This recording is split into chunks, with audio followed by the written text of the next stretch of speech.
Good morning, good afternoon, good evening, whenever you're watching this video. Glad to be with you guys again today.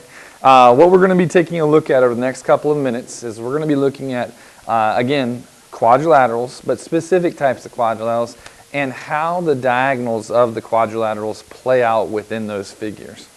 And so what I'd like you to do, go ahead and take out a sheet of paper. You should already have a worksheet, and you're going to be taking some notes for the next couple of minutes. And you're going to be doing some practice problems, and then you're going to give it to the sub to make sure that you've done things how I want you to have them done to get your in-class credit. Then you have a couple of practice problems I'd like you to work on tonight. So should be cut and dry, and I'm going to try to get through this as quickly as possible for you and still get everything across to you. So there's three theorems that we are going to be taking a look at today. The first theorem from section 6.4 is titled Theorem 6.9. Okay, and it starts out like this: the diagonals of a rhombus do this. Now, what is this? Okay, well, in order to figure out what the diagonals of a rhombus do, I want you to use your awesome artistic skills and go ahead and draw in a rhombus. I got to step back from my board to actually look and see how that looks. Pretty rough, but I think you'll get the point across. So here's what I want you to do. Label the vertices A, B, C, and D. And let's go ahead and draw in a diagonal right there. Okay? Now, like most things that we've done this year, and it's very true in life as well, that when you have a problem, don't look at the entire problem. When you have something going on in your life that's a big issue, don't look at the entire issue. Make it small, make it simple. What is the real issue that's causing you the frustration that you have? And so right now, as I look at this entire problem, the diagonals of a rhombus, well, what do? Don't look at the entire picture right here. Make it small. Do what we've done all year long. Look at the triangles within the figure and see if you can figure out what you need to know. Now, not only is a rhombus going to have all sides congruent, I should probably go ahead and show you that it's a parallelogram, and you guys all knew that, but let's go ahead and mark it like that because that's going to be important here in a little bit. Okay? Now, when you look at both those triangles within the figure, what type of triangles are they? Now, I hope by now you guys have recognized, oh, it's an isosceles triangle. And what do we know about isosceles triangles? Well, with congruent sides, the angles opposite have to be the same measure. So on your paper there, go ahead and mark those angles to be the same measure. If I go to the bottom triangle, again, we have an isosceles triangle. So I'm going to go ahead and say, all right, well, this angle here should be congruent to this angle here. You'll notice that I didn't mark both those angles, the angle here and here congruent, or here and here congruent, because we don't know if both triangles are congruent to each other. However, if you look at both triangles, are they congruent to each other? Well, with the reflexive property, I know that triangle ABC is going to be congruent to triangle, let's say, ADC by side, side, side. Awesome. So as a result, their corresponding angles have to be congruent. So this angle here must be the same measure as that one there. And this one here must be the same as that one there. Now, what do we have figured out? Okay, we've figured out that this diagonal here is doing something to this angle as well as this angle. What is that? Pause for effect. Bisecting, right? Okay, so the diagonals of a rhombus bisect, and I would underline that on your paper there, the angles. Excellent, you guys are doing awesome. Now, I want to apply this to a problem that you're going to see on your paper today, you're going to see on your homework tonight. And so let's go actually to your worksheet real quickly here. See if I can pull that up. There we go. Okay. And the first thing I want to let you guys know, which is really going to help you on your test, is this. If you are ever given a problem in the directions, it says it's a rhombus, I want you to get in the habit of doing this on all tests and quizzes, whether it's on the OGT or maybe the PARCC assessment later on this year. Get in this habit of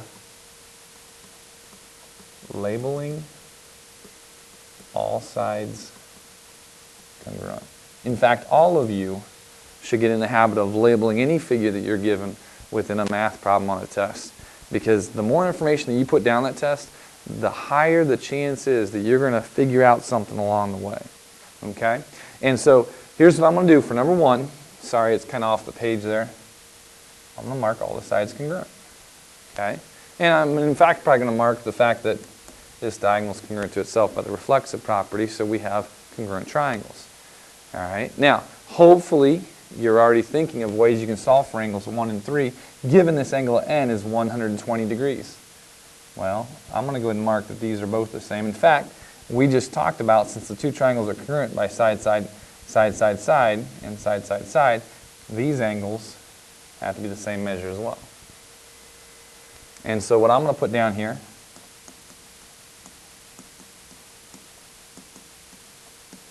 okay, all four angles are the same measure. And I'm going to go ahead and say, in order to find each of those angle measures, I'm going to take 180 minus 120, okay, to get what's left over here. And since they're both the same, divide that by 2, and every angle up there has to be 30 degrees. Now, does each angle up there look 30 degrees? Of course it does.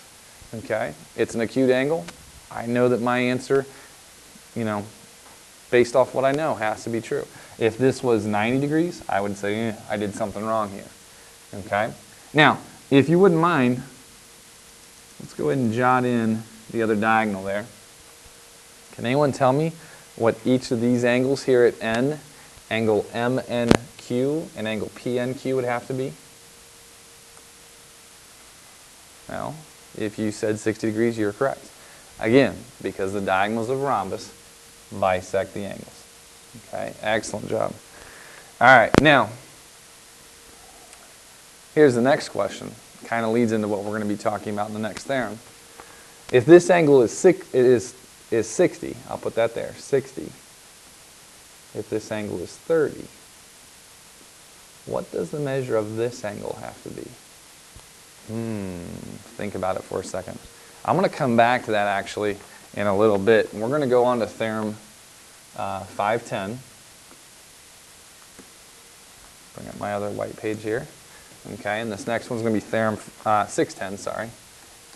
Theorem 610, which starts out the exact same way that we started the last theorem. And it says this: the diagonals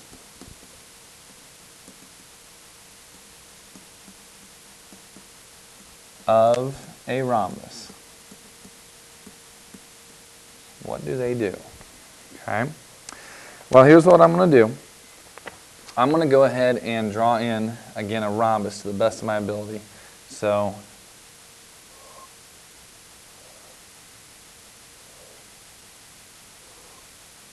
marking all the sides congruent, marking the opposite sides parallel to each other, and labeling these A, B, C, and D. Again, I want you guys to be putting this down on your paper because I really think that you're hearing it from me, you're seeing it, and now you're doing it on the paper. So you have the 3 levels of how you learn best. You're working it out. So what I'd like you to do is go ahead and draw in both sets of diagonals there. Okay? And as we get started, actually, let's go ahead and put that this is going to be point E. Okay? And I would like to look at each and every single triangle. Triangle ABE, triangle CBE, triangle CDE, and triangle ADE. Okay? I want to look at every single one of those triangles and ask you guys, can we prove those triangles congruent to each other? Now, there's several different ways you can go about proving this. One way is to go ahead and show that since the diagonals bisect the angles, to mark all those angles congruent right there, and to mark all these angles congruent right here. Okay? We could go that way. We could also go ahead and say, well, since this is a parallelogram, what have we talked about as far as the diagonals of a parallelogram? Well, they bisect each other, right? So we could also go ahead and say that this length here is the same length as this one, and this length here is the same length as this one. So what I'm actually going to do, I'm going to piggyback on what we did just on the previous theorem and mark down the fact that this diagonal here has to bisect this angle here and this angle here. So let's go ahead and mark down our paper. And let's go ahead and mark that this angle here is being bisected and this angle down here is being bisected. So right now, I know that all four of these triangles are congruent to each other. Okay, by what reason? Well, I hope you see it. It's by angle, side, angle. Okay, again, angle, side, angle. We have angle, side, angle, side, angle, and then angle, side, angle. So they're all congruent to each other. Now, as a result, that would then mean that each of these angles here at E would all have to be the exact same measure. Well, what measure would that have to be? Well, they'd all have to be 90, right?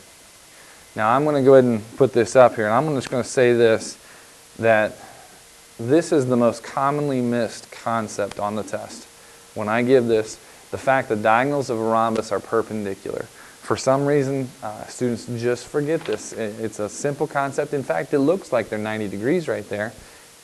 Don't forget this. If you have to star it, underline it, okay? Just recite it over and over to yourself. The diagonals of a rhombus are perpendicular. Okay? Perpendicular. Okay? And I would even underline that, maybe even make a little note to yourself, even though we've went over this many times this year, 90 degrees. Okay? Don't forget that. They have to be 90 degrees. Okay? So, using that, I'm going to go back to our example that we looked at just previously. Okay? And I said, okay, hey, if this is 30 degrees and this is 60 degrees, what's this have to be? Well, this is a special right triangle, which we will talk a lot about later on this year, after the new year, but it's a 30, 60, 90 triangle, and that's 90 degrees right there. So don't ever forget that. Diagonals are perpendicular within a rhombus. So, if you look at number 2, let's go ahead and write down angle 1, angle 2, angle 3, and angle 4 for number 2. Okay? And if this is a rhombus, which it is, I said I want to make sure that you see all the sides congruent. Now, the figure does look stretched, and I'm not sure if it's my paper because it's up on my screen, or if it's my screen because I have a new computer today and it's been causing me some issues. So, whichever, you need to understand that given the directions, it's a rhombus. Okay, all the sides are congruent. So as a result, looking at that, I know instantaneously which angle I would go after first. Which angle is the easiest to solve? I want you to think to yourself, which one is it? Now, if you said angles 2 and 3, I wouldn't disagree with you, okay? But I think angle 1 should be the first one you go after because the diagonals of a rhombus are perpendicular. I know that this angle has to be 90 degrees. Okay? If you want to go ahead and show it in your picture there, you can. Okay? Now, if you said 2 and 3, what would the measure of 2 and 3 have to be? Yeah, 50 degrees. Okay? So if I go ahead and show isosceles triangle, that makes this angle here congruent to this angle here, has to be 50 degrees. And again, the diagonals of a rhombus bisect the angle, so as a result, that's also 50 degrees. So 50 here, 50 there. So far, it's not very difficult. Now, you do have to know the underlying logic to get to the point that we've just identified angles 1 through 3, but there's not a whole lot of calculations involved. Okay? So know the logic, know the rules, know the theorems that we've been talking about. Now, how do we find angle 4? That's the only one that we really have to use some problem solving on. And what I'm going to do is I'm going to show that this is 50 degrees. I'm going to show that this is 90 degrees. Oh my goodness. I have a right triangle with 150 degree angle. Pretty simple. I'm going to go ahead and write down 180 minus 90 minus 50, which will be a 40 degree angle. Okay? So simple stuff as long as you know the measure of the angles that are basically given to you. Okay? Angles 1, 2, and 3 were already given to you. You didn't have to do any calculations for them. Okay? All right, let's go back to our blank sheet of paper, and let's look at the one last theorem that I want to make sure you see, and that's this one, Theorem 611. We're going to get away from our rhombus, or our rhombi, if you didn't already know it. The plural of rhombus is rhombi. Okay, it's not an instrument you play. I always think of marimba for some reason when I say rhombi. Like a Jamaican man, yeah? All right? No, the plural of rhombus is rhombi. And so as a result, we're going to move on to rectangles, and we're going to start out kind of the same way as we did with the rhombus. The diagonals of a rectangle are what? Well, let's start out by drawing ourselves a beautiful rectangle. All right, and since we are talking about what do we know about the rectangle? We know that we have 4 right angles. We also know that we have 2 pairs of opposite sides that are congruent. Okay, both pairs of opposite sides are congruent. And we also know that the opposite sides are parallel. Okay, now the one problem with putting a lot of that stuff in is make sure you can see everything differently. I don't want to make the picture busier than what it has to be. All right, and so let's go ahead and draw in the diagonals now.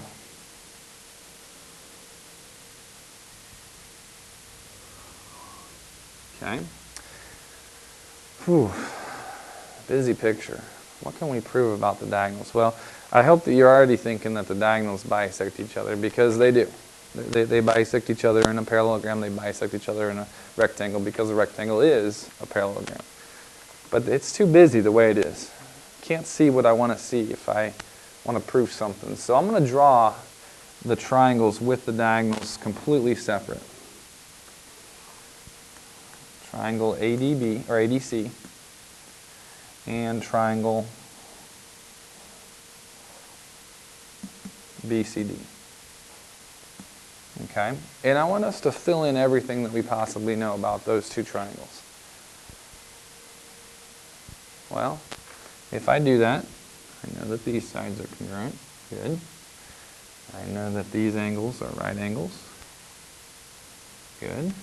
And I know that this side here is the same as that side there. Okay? So, are the 2 triangles congruent to each other? Yes, they are. Now you've got one of 2 options in proving these 2 triangles congruent. Is it going to be hypotenuse leg? Do we have the pair of hypotenuses congruent? The pair of legs congruent? Or is it going to be side angle side? Well, let's write this down. Triangle ADC is congruent to triangle BCD. And if you said side angle side, you are exactly correct. Now the reason why I wanted to prove those 2 triangles congruent is because I wanted you to see that this length right here, AC, which is a diagonal in the rectangle, and this length here, BD, which is a diagonal in the rectangle, are the exact same length. So I'm going to write down AC is congruent to BD by, remember, CP, CTC. And you will have that on your exam. Okay? Corresponding parts of congruent triangles are congruent. So, what did we just prove? The diagonals of a rectangle are congruent. Okay? Gotta have that. Alright, so, now, I want you to take this one step further, because this is actually a minor detail in what we're going to be looking at today. The 2 previous theorems you'll see a lot more within your practice here, but here's how it does play out. If this length here and this length here are the exact same length, and if this diagonal bisects this diagonal, what is the result that we have? And I know that was kind of vague, but here's what I want you to put in your paper. If the diagonals are congruent and they bisect each other, we form 1, 2, 3, 4 isosceles triangles there. And that's really more key than the theorem that we proved. The theorem leads us to this understanding. So you might want to jot this down as a note to yourself. Diagonals of a rectangle form isosceles triangles.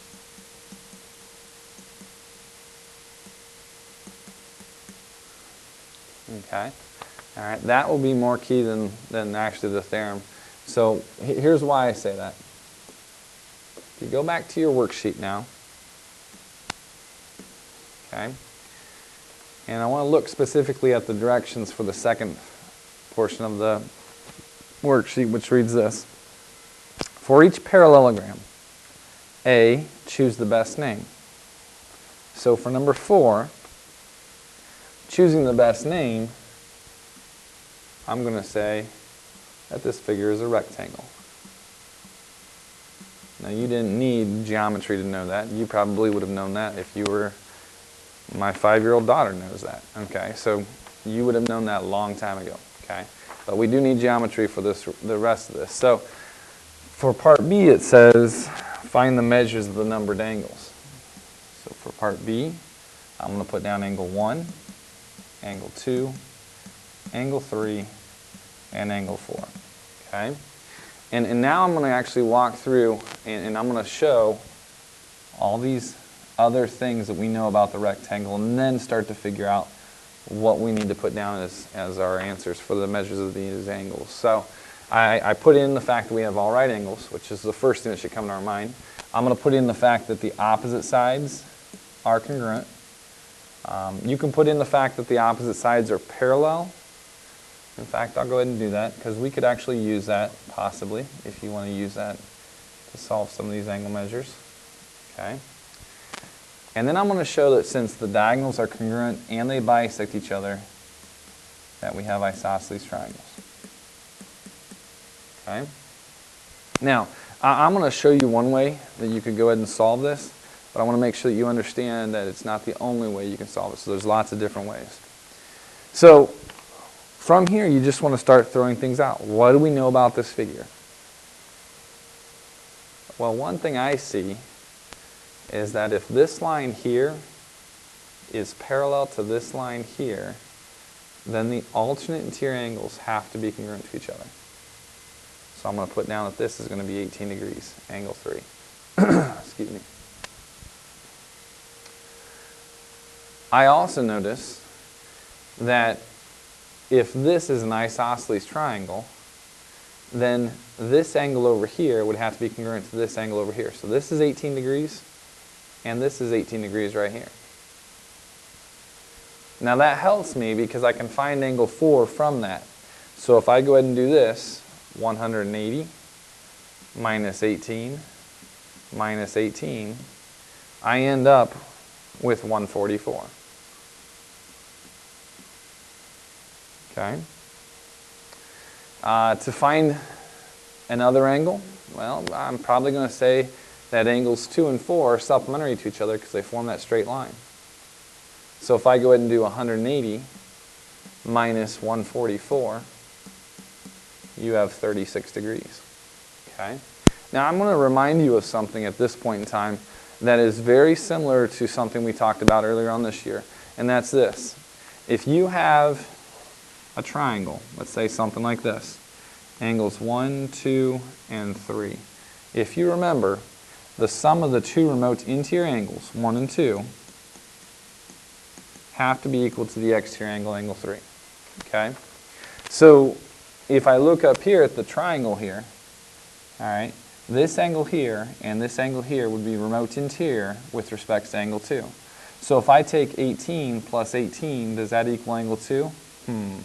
36. Yes, it does. Okay? So just keep that in mind. That's another little quick shortcut that you could use to figure out some of the angles within these figures. Now, if this is 18 degrees right here, this angle at 3 is 18 degrees. This angle over here is meant to be 72 degrees because they are complementary. Their sum is 90. So I'm going to put down there 72 degrees. Okay? Now, again, an isosceles triangle means that the base angles have to be congruent. So this angle here is 72. If I could mark that, I'm not going to mark it, I'm just going to show.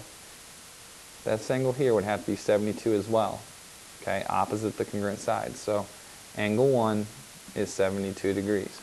Now, you'll notice here that the sum of these two angles should equal the exterior angle, which is angle 4. 72 plus 72, is that 144? And it is. Okay, so again, I hate to say this is how you solve it, because it's one of the ways. And so if you solved it a different way and came up with those same exact numbers, I'm pretty sure that you used good logic in doing that. Okay? So, the one last thing I want to look at with you guys is this. If you go down to the bottom of this page here, the directions say this. HIJK is a rectangle. Find the value of x and the length of each diagonal. Now again, it's very important that you can see this figure because it becomes a very simple problem if you see it. So on your paper there, I would go ahead and label the quadrilateral, this rectangle, HIJK. Now remember, you got to go in consecutive order. So you can either go clockwise like I did, you can go counterclockwise, but don't skip around the vertices. Now you'll notice that you're given in both numbers 8 and 9, HJ and IK. Okay? Well, what are those within the rectangle? They're the diagonals. What do we know about the diagonals of a rectangle? Well, we know that they're congruent. So that should tell you how to set up your equations to solve for the lengths of those two diagonals. So here's what I'd like you to practice over the next couple of minutes. I'd like you to do number 3, number 6, number 3, number 6, and number 7, and number 9. So there's 4 problems on the front side I'd like you to do. 3, 6, and 7, and 9. 3, 6, 7, and 9. And on the back side, let's do numbers 12 to 17. Okay? 3, 6, 7, and 9, and then 12 to 17. Once you get those problems done, take them up to the sub. She will check them for you, and then you can return to your seat and work on your homework for tonight. So I hope that was simple enough. I appreciate your attentiveness, and I look forward to seeing you guys on Monday. Goodbye.